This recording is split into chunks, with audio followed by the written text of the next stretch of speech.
It's okay to quit, at least in a couple of senses of the word. Hang around for another Mississippi Gospel Minute.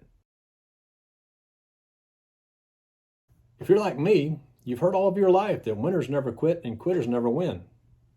Did you know that's not always true? If someone quits smoking cigarettes or using other tobacco products, they win. If someone quits drinking alcoholic beverages, they win. If someone quits using illegal drugs or using legal drugs illegally, they win. But there's an old meaning to the word quit that we're considering today. In this case, not only do the quitters win, but so does everyone else. In 1 Corinthians chapter 16 and verse 13, Paul wrote, "Watch ye, stand fast in the faith, quit ye like men, be strong." While we could spend a lifetime talking about the first, second, and the fourth clauses of that verse, let's just focus on quit ye like men. What does it mean? The phrase comes from a Greek word, andrizomai.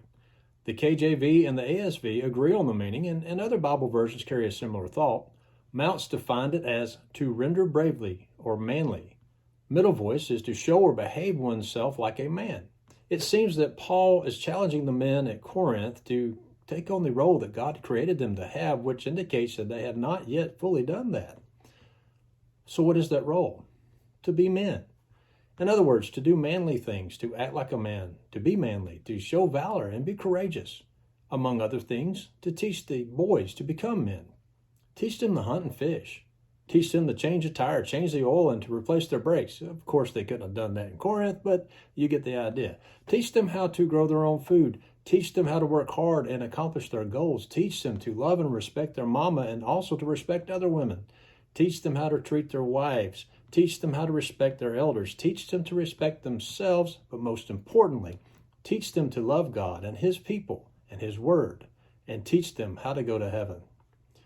Don't just teach them these things, show them. The best lessons are good examples. Real men love God and obey Him. Real men love their wives and treat them with the respect they deserve.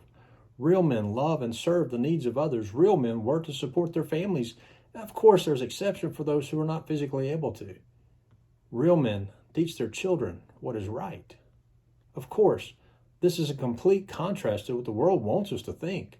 But they also want us to think that up is down and down is up so that they can control the narrative. They want us to think that evil is good and good is evil and that wrong is right and right is wrong. Being manly is looked down upon. Just watch TV a little bit, you'll see. Look at clothing ads. Men are intentionally being made to look like the weaker of the sexes. They want you to think that men are supposed to act like women and that manliness is a thing of the past. Kudos to those companies who buck that trend and show men doing manly things. I challenge you, Christian men, just as Paul challenged the Christian men at Corinth, quit you like men. This has been the Mississippi Gospel Minute.